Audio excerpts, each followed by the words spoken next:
Hey everyone, before we get started, I want to take the time to thank you to everyone who has been listening to the WANA pod. Please keep rating, review, and subscribe on iTunes, SoundCloud, and of course subscribe to our YouTube channel. Follow us on Facebook.com/WeAreNoAlamo. Shout us out on Twitch. Everything helps. Talk to your friends about us. Anyone who might benefit from listening, let them know. Also, help us spread the word about the importance of talking about mental health by donating to our Patreon campaign. Keep this podcast going. That's patreon.com/WeAreNoAlamo.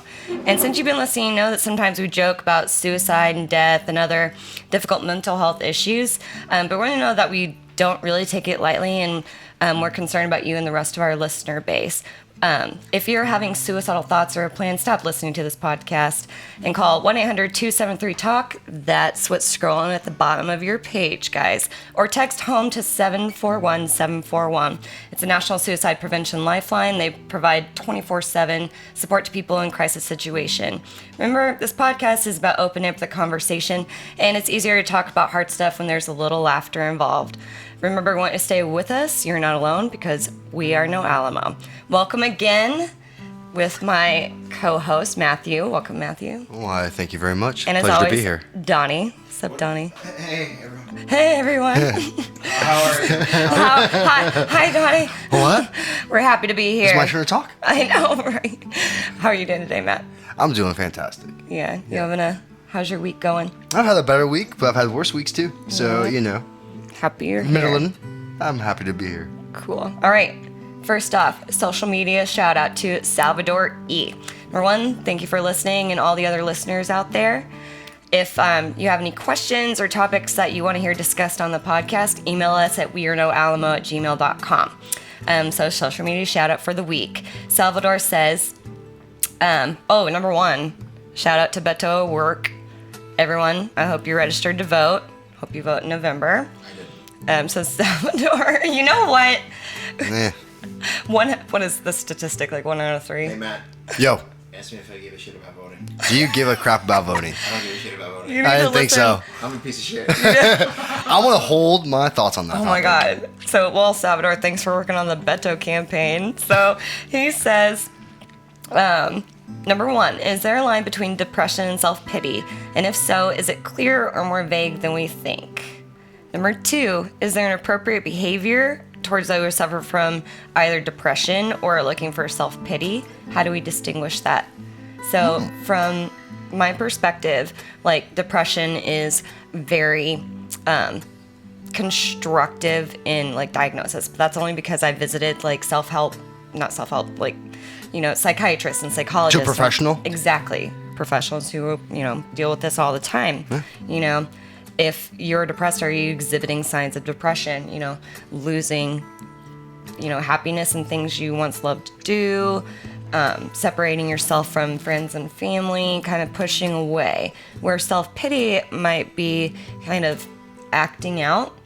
I mean, I feel like in society today, especially like let's talk about 13 Reasons Why, right? Like, that movie to me felt like a slap in the face of MI. Because it made it look like she was seeking out self-pity and completed suicide through like that kind of perspective, instead of like, this is a girl who's severely depressed and suffering from mental health issues, and she was reaching out. But there's that line, like, is it self-pity or is it depression? Should we worry or should we not? Well, what's the second reason? It's depression or self-pity. Like, that's the question. No, you said 13 Reasons Why. Oh, I know. Oh. Okay, that's funny.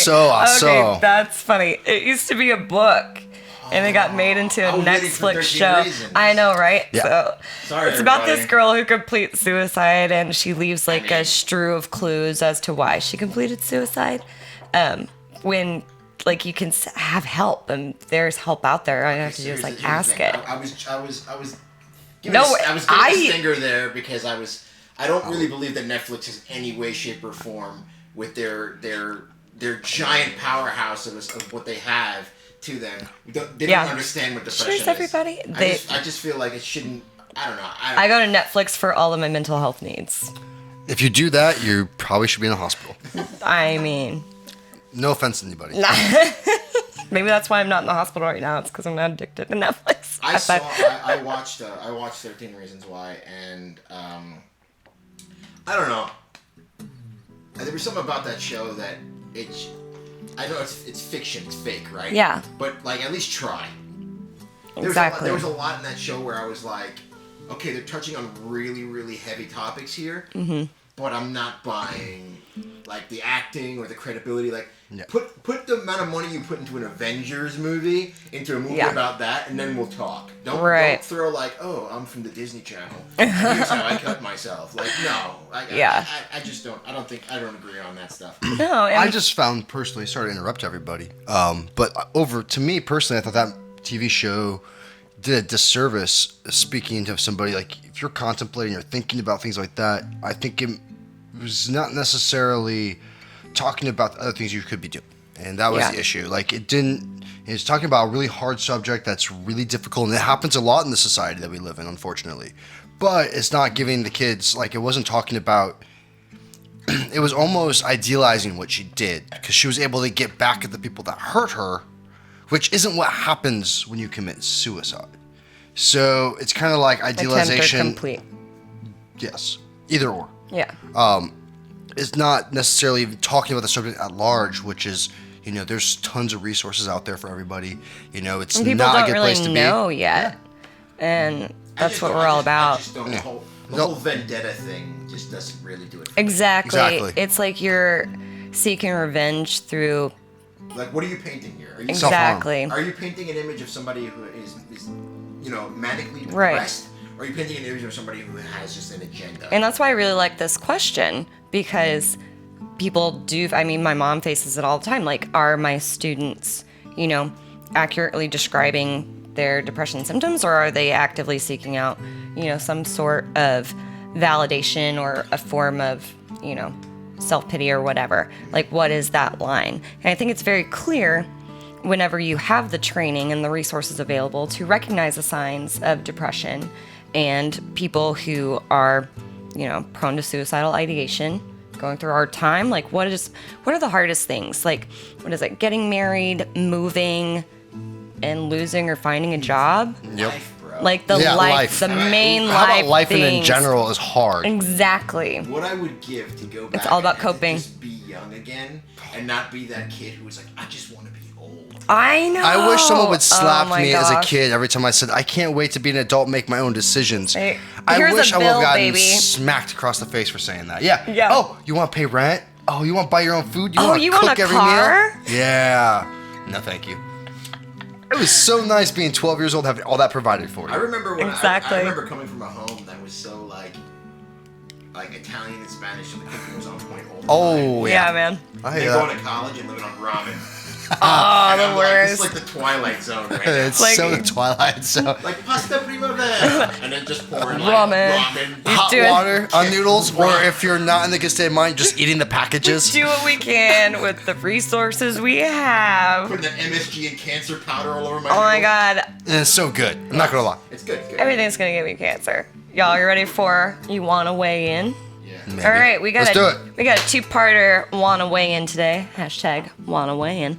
And they both involve mandated requirements for people to have training and resources for mental health. Number one, do you think mental health should be required in public school systems or not? Do you think it's up to the parents or the school? Because New York State has recently implemented that mental health classes are to be required now, and you don't have to have a curriculum. You can implement it in some sort of English, read about these artists who have had mental health issues. Yeah, or talk about Michael Foucault or other people in Exactly. history or psychology classes. I mean, I took psychology in high school. And this is the first thing in Albany, New York, where it has been mandated that these students walk into their classes in New York State and discuss mental health for the first time.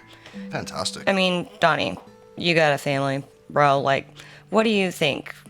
Would you rather that be sort of a requirement, or do you think it should be up to the parents? I think everything. I mean, I think everything. I think all the things. Hashtag all the things. I think it should be up to the parents, but that's also up to the parents of being good parents. Yeah. I think parents should be more of parents. And if I say parents one more time, please smack me. I will. Exactly. But at the same time, can we get a parents counter at the bottom? I digress. I won't say sorry because I have no pennies to put into this jar. Oh my gosh. So I will just say that. How are we gonna pay for the podcast if you don't apologize? We're gonna head on over to our Patreon page. Exactly. Patreon.com/wearenoalamo. Get this podcast going. Please help. Are you sure Donnie doesn't apologize anymore? Yeah, I'm not. Anyway, go on. So yeah, I mean, I just feel like it's parents should be parents, right? Mm-hmm. You should. That's your job. Like, don't be that parent who's like, oh, just go play Fortnite. Right. Or like here's your. I just killed a mosquito, podcast listeners.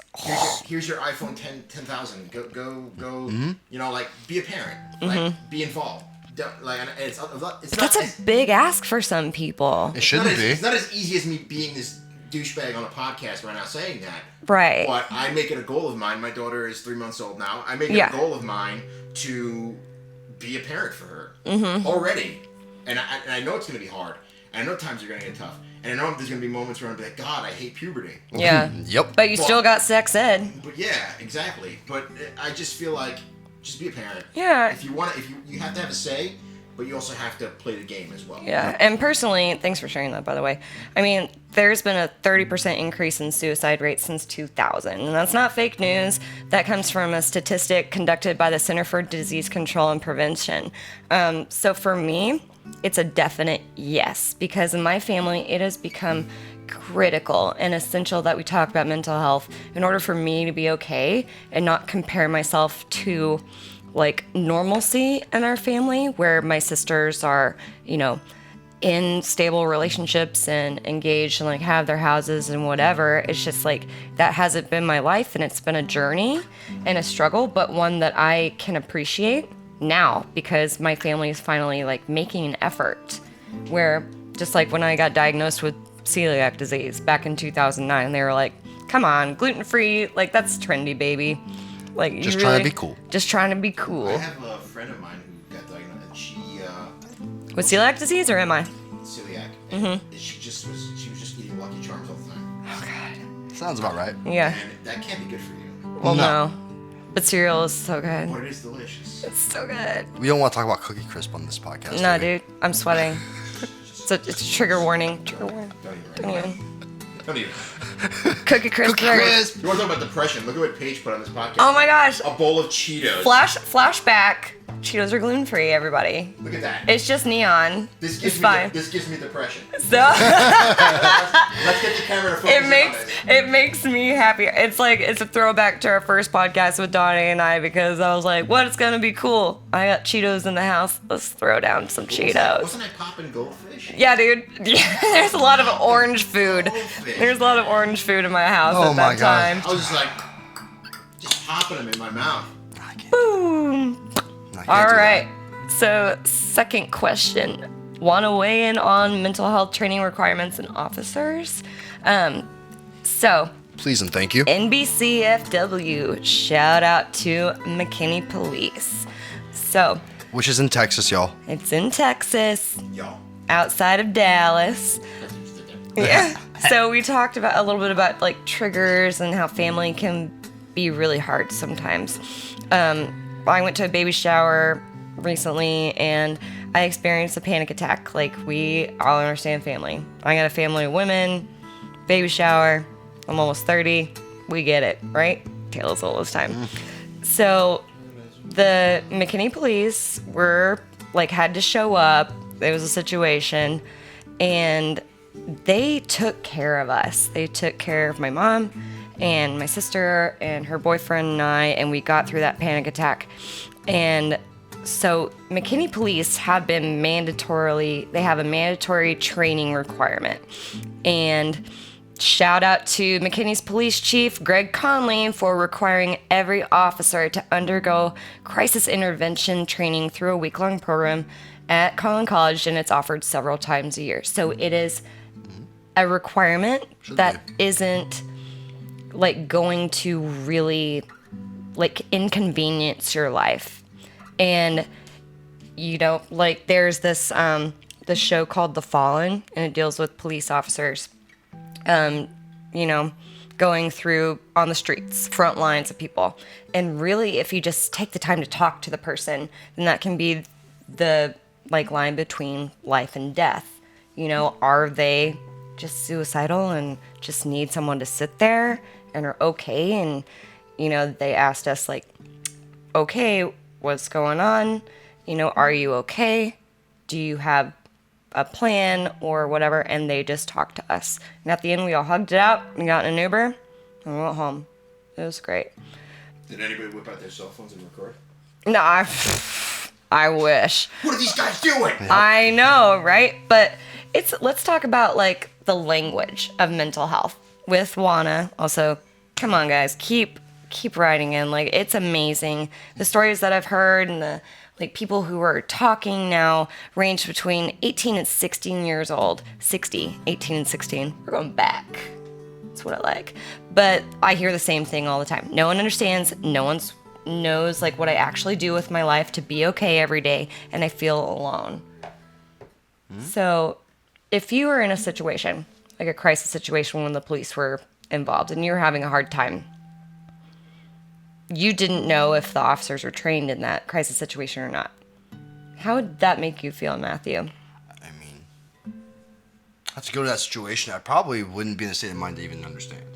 So, truthfully, if I'm in this situation where I'm having a panic attack or I'm in that place, I'm not going to be thinking about that. No, and the whole time I was like, skills before pills, and you just get into a spot like that. Yeah. Well, you don't really usually think. Usually time you see a police officer, you're a little skittish. You don't want to talk to them about what's going on. You might want to walk away. Maybe you are feeling like you need some help, so you can go to them. And even me, I'm a privileged white female, middle class female. I wasn't afraid of getting shot for having a moment. No. But that's not the society we're in now. It could be, and it is in some places. When you say privilege, what do you mean? I just don't have to worry about being shot by a police officer. You don't?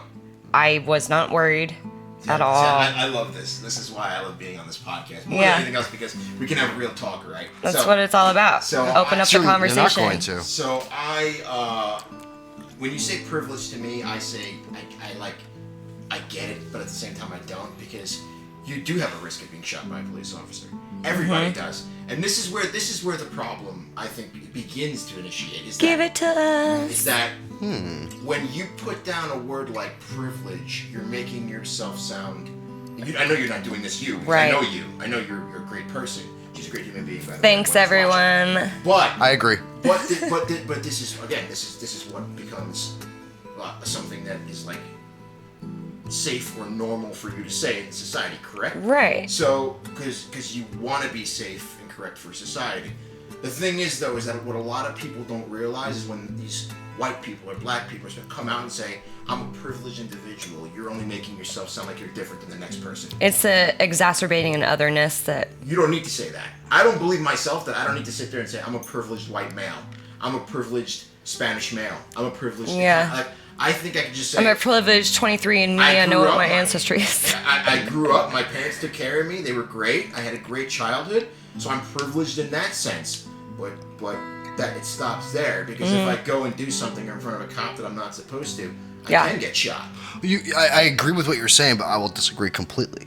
I see where you're coming from. But at the end of the day, my time in Chicago, just like your time in New York City... I know for a fact... Kim Kardashian's baby? Yeah, things that I did when I was... Just kidding, everyone. Go on. Yeah, we don't gotta go there. Way over his head. Things that I did, I know for a fact, I never really worried about a cop rolling me on the street while I was doing something that was wrong, mainly because of the color of my skin. In Chicago especially, most big cities are kind of like that.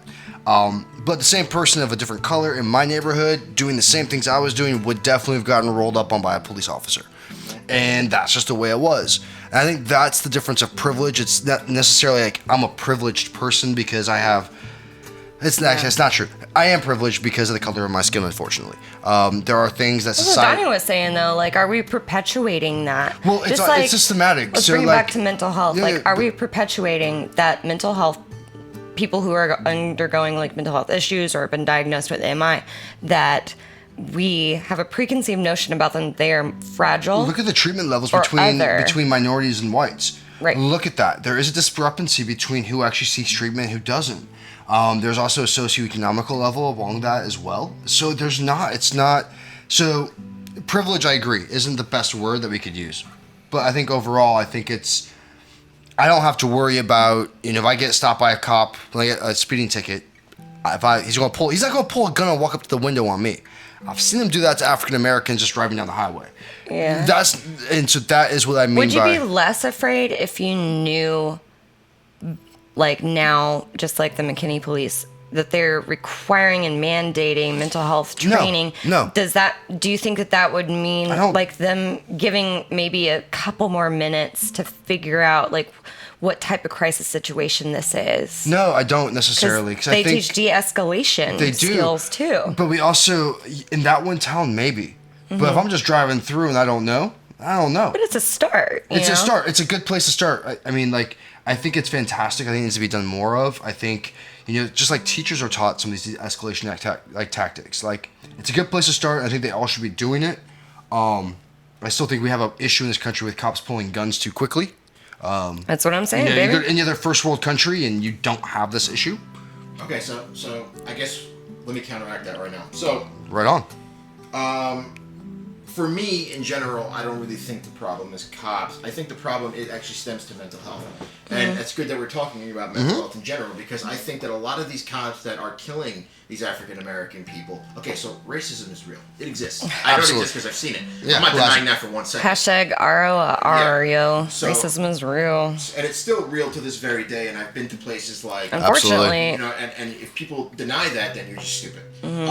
But on top of that, I think cops and racism, I actually think they're two completely different things. And why I say that is because I think a lot of these cops that are trigger happy are cops that have mental issues. That have not been diagnosed properly by the proper authorities to diagnose And then we give them a gun. And then we give them a gun. And what's happening here? So, like, exactly. I'm going to use an example real quick. So I have a buddy of mine who will be unnamed that became a police officer. Okay? He's part of the NYPD. And this guy, I wouldn't even call him a buddy of mine. I knew him in school. This guy was, for lack of a better term, a fucking bully. Yeah, absolutely. We all know one. Okay, so that became a cop. What happens? What happens when you take that energy? Netflix is evil. That energy level, when you take that person who has a mental situation off, where they go to school and they're unheard from their parents. They're ignored, and what they do is beat people up to get attention. Okay, what happens when you take that person and you give them a badge and you give them a gun? Right. Okay. It's just like the first question, like, is it depression or is it self-pity? Is it self-pity or is it a cry for help? Here's where the problem goes. It's like Jack and the Beanstalk. You're growing a beanstalk right now, because what you're doing is you're basically shooting the blame onto police officers for being racist and killing African American people, when the actuality is that that's not the blame at all. Right. Because you're creating difference once again. And what you're doing here is you're hindering and you're dampening the police officers that actually do their job. Absolutely. What they're supposed It's like to be one doing, negative comment just overwhelms all the positive. It's like you can't judge a book by its cover, right? Yep. So, like what was the news thing that happened to you where it wasn't gory enough? Oh, so yeah, I was doing stringer work, which is basically you go out with a camera and you get the nastiest footage possible and you sell it to media outlets. Yeah, fake news. It's real.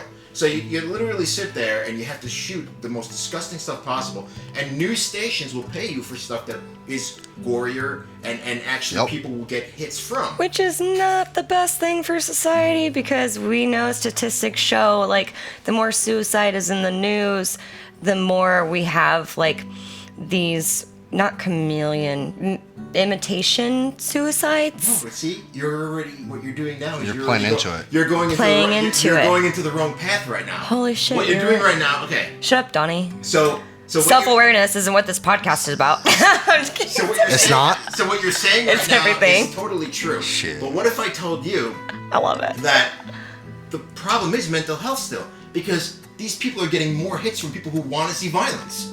Yep. They want, it's all core. So think about that for a second. Right, brain explosion. We just took two major issues in the United States of America. I proved your point. Police officers, guns, media, and we boiled it down directly to mental health. And I'm talking about mitigation from a young age. So we're starting it out in fucking elementary schools, K through 12. Then those K through 12 bullies, maybe they're not going to be those police officers who are going to pull a gun on someone and perpetuate these acts of violence against people. Because how can you, like me, as an individual, as a United States citizen, I can't sit there with an open heart and an open mind and say police officers are racist, right, and put a book on, because why? Because I was in New York City on September 11th, and I saw cops running into buildings that were falling for people to Holy shit, save you were them. in New York on September 11th? Yes. That's a whole nother podcast, everyone. So stay on topic. Yep, I agree with you know who they were saving? Everybody. Blacks, whites, Hispanics. So it's not every cop. At the risk of their own lives. It's the fucking bullies that got a gun. They got a gun and a badge. Yep. Well, no different than like, I mean, this is going away, but the same kind of topic. Look at the Boy Scout troop leaders the few that have been arrested for molestation. Yeah. You can't blame the entire group for what a few have done. And I completely agree with that. Like, most cops are good people who do it to serve and protect. There's going to be a bad apple, maybe. It really Hopefully not, sucks. but there might be in a bushel. But, you know, but then, like, we digress and go, like, you know, they have quotas and things in certain areas. This and that, which isn't good. But beside the point, you should never label everybody bad, and myself included. Like, I shouldn't say all cops are this or that. That's not fair. Point to Donnie. Well, but no, like, Chair scoot. you give somebody a gun who has mental illness or has a propensity for violence. Yeah. It's not a good thing. And I think that's sometimes what happens. That's true. And I feel terrible for the individual, because I have African American friends. I feel terrible for the individual who believes that they are being singled out because they are black. You're not being singled out because you're black. You're being singled out because you got a bad seat in a group of good seats. It's so true. That's the truth. And I know that this podcast is about mental health, but I have. Like well, it's about realness and opening up a conversation. Exactly. That's a part of it. I just don't. I feel like saying that you're privileged and coming out and saying that you're privileged on an open platform like YouTube, all you're doing is saying, and I know you didn't mean it, but all you're doing is saying is that I'm different than that person. That's true. And that is the stem and the core and the seed of what racism is. I believe that. No, it is.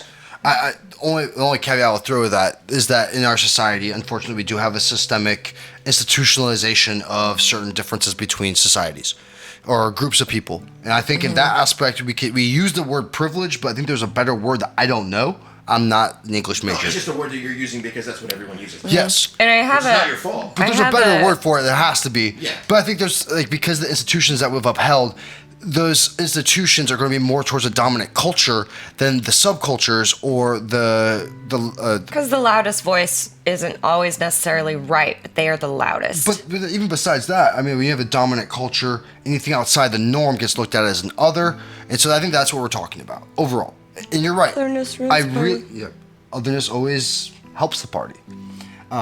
We need the otherness. Like, that's what makes America strong. Hell yeah. I mean, like, think about New York City. Four Corners. How many different levels of immigrants of different nationalities have lived in Four Corners in New York? Think about how much hate a police officer has to have for an individual of a certain skin color. If they know, and you can go around any police officer in Austin, in New York, in Chicago, they all got body cams. They all got, like, they're being I would recorded actually like crazy. would love to have seen the video of my family trying to calm me down and the police trying to calm me down because people called 911 because they thought I was being kidnapped in a parking lot, when in reality I was just having a panic attack. And what you're seeing now with all these cops being called out, he shot this person. Yeah. Oh, those are the bad seeds that are being called out. Exactly. And people are turning against them. It's working. Oh, There's one of the cops that helped us was black.